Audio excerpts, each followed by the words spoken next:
Hey guys, it's Chicken Jockey, and welcome back to another episode of Silverlake Survival. Man, it just feels so good to finally be able to say those words again, because yes, we have been away from the Silverlake server for an incredibly long time, and that is due to the 1.16.200 render dragon issues that started about, I want to say, 3 months ago? I'm not sure exactly when it started, but the render dragon issues have been going on for a very long time, and they make Minecraft very laggy. They make Minecraft take up a ton of PC resources, and as a result of all that, we haven't been able to record videos on Bedrock Edition for a very long time. Fortunately, I was able to change around a few settings on my video recording software, and don't get me wrong, Minecraft still has a ton of input lag, and the visuals on this video are probably a bit sketchy because of the high GPU usage, but I at least got the videos to be watchable. And I'm kind of kicking myself for the fact that I could have made Bedrock Edition videos this entire time if I would have just changed around a few settings, but the point is, we are finally back on the server making Silverlake videos again, and I am oh, I missed the portal. And I forgot to turn off the farm, rats. As I was saying, the series is finally back, and I am super happy about that. So, a ton has happened since the last Silverlake video, and I mean a ton. So, I think that the best way to kick off the second wave of this series is with a world tour. And we're gonna kick off this world tour in the shopping district. And as you can see, one thing that has remained the same is the interior for the lighthouse. I still have not finished this thing, and I'm kind of reminded of the fact that I need to finish it as I'm making this episode. But I'm kind of busy with building my base for the time being, but we'll talk about my base later. First, we're going to tour the shopping district. So, the first thing you might notice about the shopping district is there are a ton of new shops everywhere, and one of these new shops is C&W's, the name of mine and Wed Crawdad's food shop, and it's kind of sad right now. We haven't restocked it in a really long time, and I'm actually not going to show you the interior because it's kind of embarrassing. And we actually kind of forgot to put the logo on this thing, but overall, I am fairly proud of this build. It's based on a real-life restaurant. It's actually based on a picture of Chili's I found off of Google, but don't tell anyone I said that, please. But yeah, this thing definitely needs to be finished off in a future episode and hopefully restocked again because it's been out of stock for a while. But overall, I'm rather proud of this thing. The next new shop that I don't think you guys have seen is this shop. It's Too Much Dogs and Goat Gamers and X-Wing DMA's shop, and it used to be a terrible looking cube of concrete, but they tore it down and rebuilt it as this beautiful terraformed hill. And I really like the way this looks. And this is sort of a miscellaneous shop that sells all different sorts of items, but most importantly, rockets and iron. Because actually, Goat Gamer, X-Wing DMA, and Too Much Dog, they're sort of the farm people on this server, they have recently built a mob farm that gives us a ton of gunpowder, and we will tour that later, but for now, let's look at the rest of the shops. Another shop that has appeared is this Boba Fett ship shop. This is X-Wing DMA's build based on a tutorial he found on YouTube. I don't know exactly what tutorial it was, so I can't really give the guy credit who made it. Maybe while I'm editing, I'll ask X-Wing DMA where he found this, and then I can put credit and a little title over the video. Anyways, this thing sells lots of assorted goods. It sells glazed terracotta. It usually sells turtle shells, but it looks like those are out. And it also sells crossbows, dragon heads, swords, pretty nice swords too. And it sells netherite ingots, but they're not actually netherite, they're Beskar, because you know, of course, Star Wars. Beskars from Star Wars is a reference for anyone who doesn't know what Beskar is. Anyways, there is one thing I forgot to mention that you might have noticed. I've got a full set of netherite gear now, everything but a hoe, pretty much. And that is because it was really bothering me having absolute garbage gear. I was walking around with no armor for a very long time, so I decided, hey, now's the time. I'm gonna go grinding. I'm gonna buy tons of enchanted books and tons of armor, and I'm just gonna get a full set of gear. And so that's what I did. It took me about a week of grinding. Yeah, I know I'm kind of slow, but now I've got this nice full set of netherite armor, and I'm really liking it. Minecraft is so much more enjoyable once you've got sufficient gear. Anyways, we're back on the Nether Highway, the above Bedrock Nether Highway, and we actually carved this entire thing out while there was a glitch going around that allowed you to place signs and delete blocks, and it did get patched about a week later, but we got some good progress while it was still there. So this Nether Highway leads to pretty much everyone's base on the server,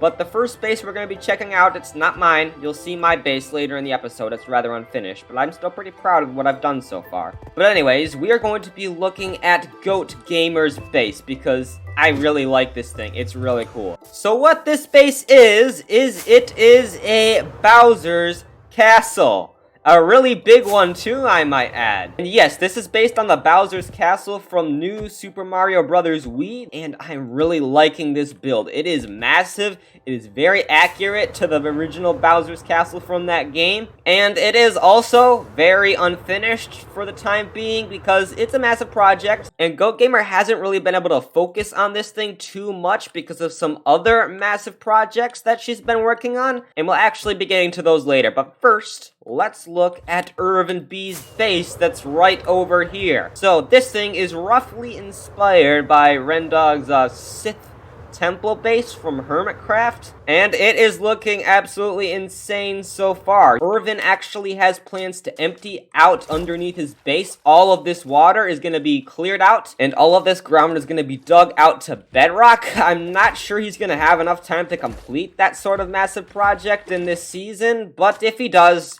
that's gonna look amazing. Anyways, let's look at the top, because there is a throne up here, a Sith throne. I think this Sith temple is either Darth Vader's fortress or Emperor Palpatine's palace. I don't know which it was, and actually neither of those buildings are in the Star Wars movies, but they exist, they're a thing. And please don't tell Irvin I'm sitting in his throne, because he's going to murder me if he ever finds out. Oh wait, I really hope Irvin's not watching this video. Uh-oh. Anyways, I'm really liking the way these two bases are turning out, and there are a few other really cool bases going on right now, but before we check out those, let's take a look at the massive project that Goat Gamer and a few other players have been working on that I referred to earlier in this episode. So, what is the massive project I've been referring to? Well, it is a competition of sorts. It's what we like to call the war. We haven't really come up with a better name for it yet, and honestly, I don't know if we ever will. But what this thing is it's two things, actually. It's a building competition, and it's going to be a PvP competition in the future. So I will probably explain this more in depth in a later episode, but basically what it is Wed Crawdad, Too Much Dog, and Goat Gamer are on this team, and they're building up their base, which is going to have all different sorts of traps and stuff inside it. And they're trying to protect a certain valuable item inside their base that this team has to come and find and take and destroy. And there will be points for winning the competition itself, but there's also going to be points for having the best base. So each team is going to have to try to make the coolest looking base possible. So Wed, Too Much Dog, and Goat Gamer, they are Team Gravel, made this shipwreck looking thing, and it isn't very structured right now. It still kind of looks like a blob of wood, but I think they're going to be working on that later. However, the highlight of this build is this cartoonish, hilarious-looking giant squid, and I really love this thing. It was built by Goat Gamer, and it just looks so goofy, but it's also detailed as well. And I actually can't show you either of the team's bases on the inside because they're kind of secret from each other for now. They won't be able to discover what's inside each other's bases until the actual war starts, so it's kind of gonna be a surprise for them both when they find the traps inside each other's bases. Anyways, let's check out Team Sand's base, and Team Sand is made up of Nabat99, Irvin B, and a couple of others. And what Nabat and Irvin have been working on is this Bikini Bottom area from SpongeBob. They've got SpongeBob's house, they've got Squidward's house, they're gonna build Patrick's house, I think. And again, I can't show you the insides, the inner workings, the actual mazes underneath these bases yet, but I think both of these bases are turning out really good, and I cannot wait to see when they're finished. Alright, fine. You guys have waited long enough. This video's gone on for a good amount of time. I'm gonna show you guys my base. So my base is actually quite far away from everything right now. It's located in a snowy biome that a lot of different people have built in. We've got a nice little village going on there. I'll show you that in a moment. But yeah, this thing is decently far away. We had to build a pretty sizable Nether Highway for fast travel there. But this biome is massive. There is tons of room for everyone to build in. And honestly, snowy tundras are just a cool biome despite having strays everywhere. That is kind of annoying. But other than that, it's a really nice biome, and right here is the village that a few people have been working on. I personally haven't built anything here yet. I do plan on doing that. But all these houses were built by Irvin B and X-Wing DMA, and this one I believe was a tutorial house, but the rest are our own designs. And over here, Wed Crawdad has built an ice farm. I'm not sure if it's complete with the collection system and everything yet, but so far it's looking pretty neat. And my base is actually located way over here, so let's fly there real quick and check it out. Alright, here it is. Here is the big hunk of junk I like to call my base. So seeing this blob of acacia wood blocks and snow, you might be wondering, Chicken Jockey, what the heck is this thing even supposed to be? And I shall tell you, it is supposed to be a tree. And I'm not actually going to tell you what the completed build will be, what everything around this thing will be quite yet. But let me just say, this is from a Pokemon game, so if there are any Pokemon fans out there watching this, you might have a slight idea what this is. But for now, I'll just tell you guys, this is going to be a massive tree that's going to stretch all the way up to build limit. And I actually built a dirt pillar all the way up to build limit right there to see how much room I had to build, and it's actually not quite as much as I would have hoped for, but I think it's still going to be plenty of room to make this tree look good. So as you can see, we have made a good amount of progress, and this tree is looking pretty massive, much bigger than I anticipated when I started it.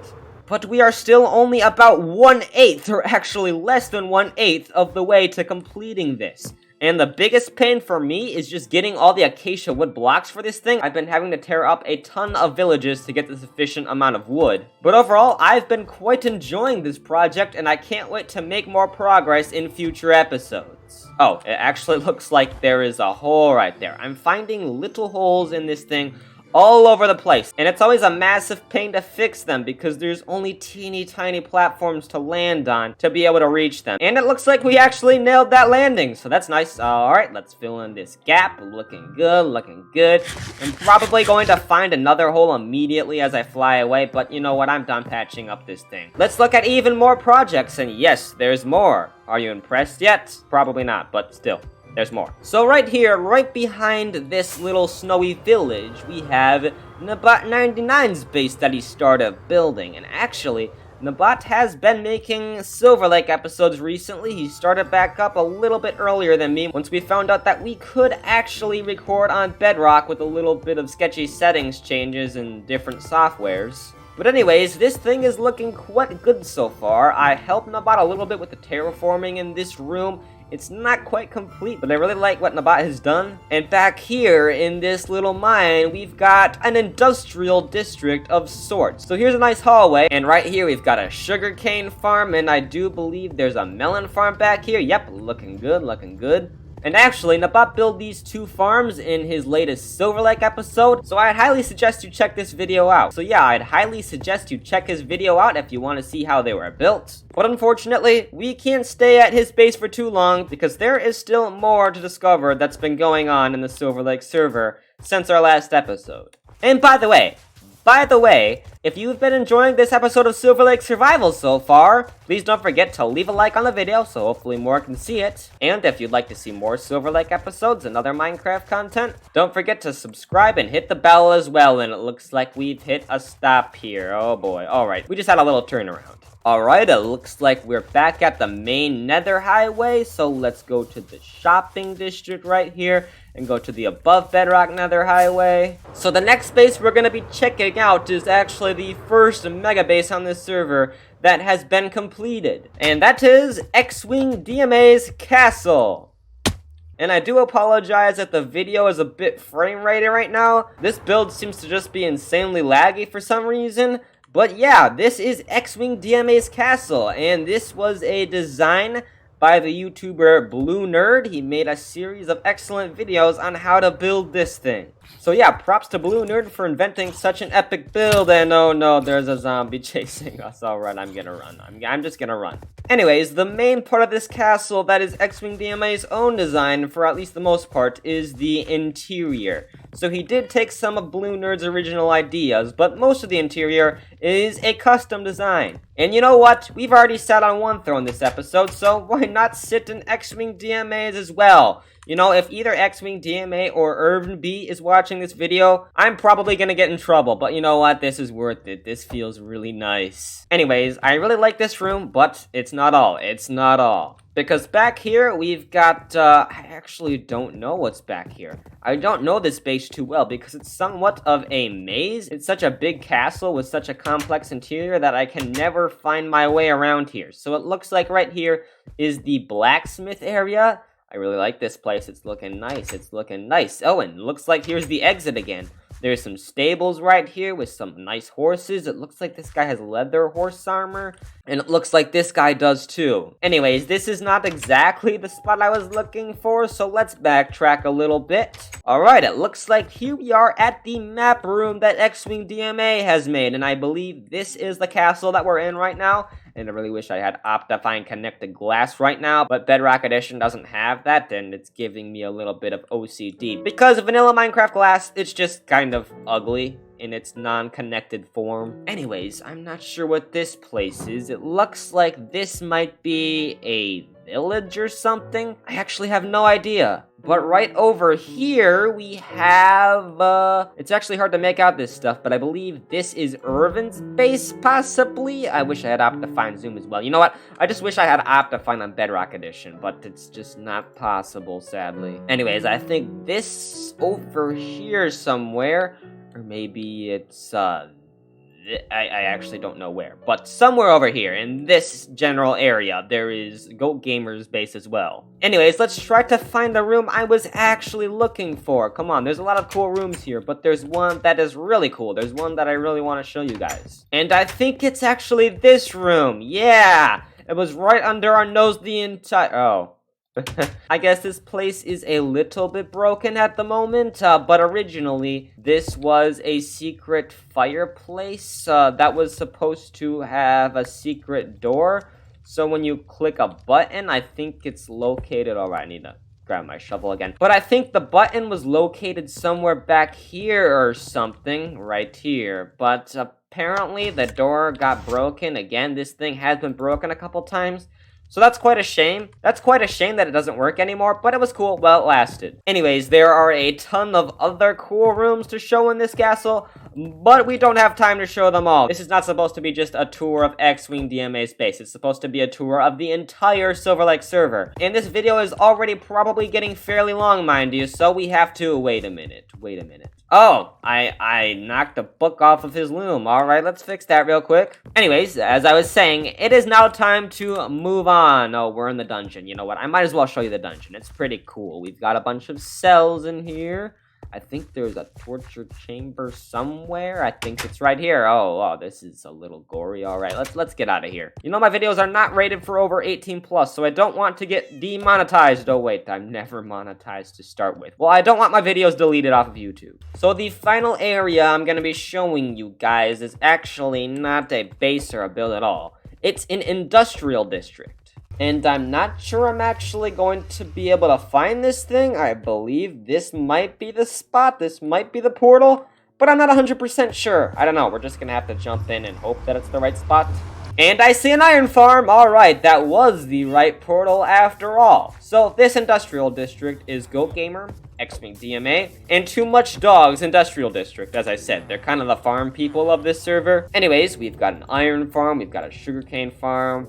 We've got a melon farm. You guys have probably seen all this. Actually, probably haven't, but it's been there. It's been there, and it's not that interesting. What we are going to be looking is not that bee farm, and though that bee farm is incredibly new and it's cool, what is even cooler and more important is the mob farm that they have built. And oh, it looks like it's actually night, so we're gonna have to sleep real quick. Alright, as I was saying, this is a dual mob farm designed by Silent Whisperer, and the tutorial actually came out, I believe, a week or two ago. I think 2 weeks ago. But anyways, this mob farm design was a lifesaver, and though I do think Silent Whisperer made a small mistake in the tutorial, it is insanely fast, at least insanely fast for a Bedrock Edition mob farm, because Bedrock mob farms are just incredibly slow. Alright, so I have run into a couple of recording issues. Some settings got changed around.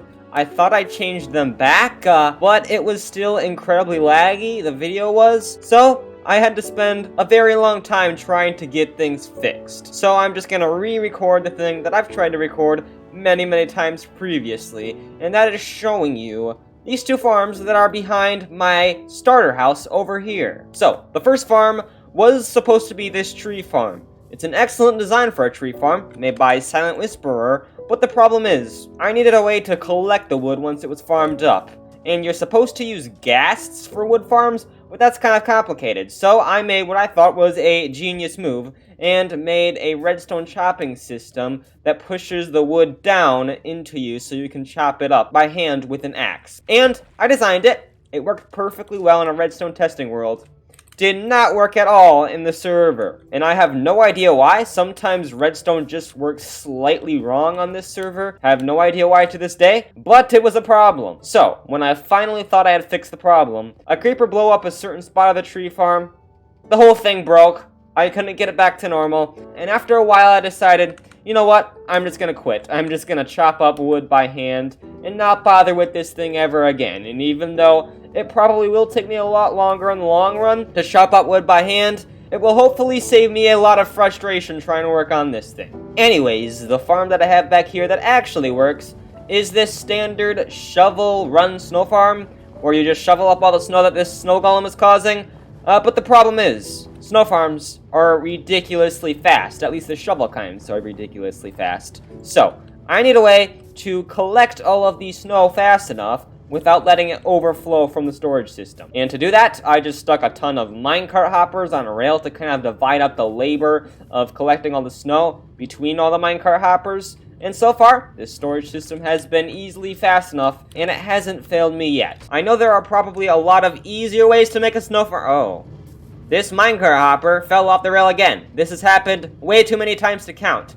Every single time I come here, I have to push a minecart hopper back on the rail because it falls off in the corner over there. I have no idea why it happens, but it keeps constantly happening. As I was saying, there's probably a lot better and easier ways to make a snow farm collection system than this, but it's working pretty well for me. It's fairly simple, so if you guys ever want a tutorial, maybe I can make one of those. Just tell me down in the comments if you guys would be interested in one, because I would definitely be up for making that if you guys actually want it. So the very last thing I'm going to be showing you guys, oh, it looks like someone put a door on this lighthouse because they keep getting ripped off by zombies and blown up by creepers. I guess that's pretty nice of them. Oh, and we just fell in this bush that's partially demolished. You know, I really need to fix up all these bushes that I placed around the shop. Oh, yeah, I forgot to mention, this shopping district, a lot of stuff has changed here, but one of the things that has changed is lighting.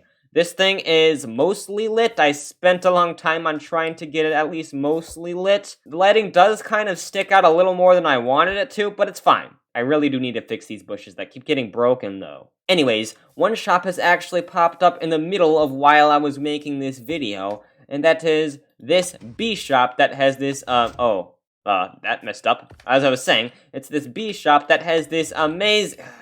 why? As I was saying, it's this bee shop that has this amazing entrance made by Irvin B, and this shop was made by X-Wing DMA. It sells all kinds of bee products, it sells beehives, it sells honeycombs, it sells honey blocks, it sells honey bottles, which are rather expensive because of the glass. And yes, this just goes to show how late I am in putting out this video, that an entire shop has popped out while I was in the middle of recording it. But even though this video was incredibly late, I really hope you guys enjoyed it. I will be attempting to make more. Oh, I missed the lighthouse door. Alright, as I was saying, I will be attempting to make many more Silverlake videos sometime in the future. Of course, we probably won't be back into the full swing of the series until Ultimate Hardcore is all finished, the last couple episodes we have left. But I am definitely hoping to make good progress on our base and other projects in the future, and make a ton of more Silverlake Season 2 episodes. And by the way, everyone, please do tell me your guesses as to what you think this massive build is supposed to be. This big old tree. Oh yeah, and I have made a little bit of progress on this thing off camera. As I said, I haven't been too quick about uploading this video, so I've actually made a ton of progress on a build in the middle of the recording and editing. But yes, please tell me your guesses as to what you think the final base will end up being. The hints are, remember, it's going to end up being a big old snowy tree, and the overall base is from a Pokemon game. Those are pretty big hints, so I would be surprised if no one in the comments guessed it. But then again, there might not be too many Pokemon players among you guys. I don't know. Anyways, I guess I will see you guys all next time in the next episode of Silverlake Survival.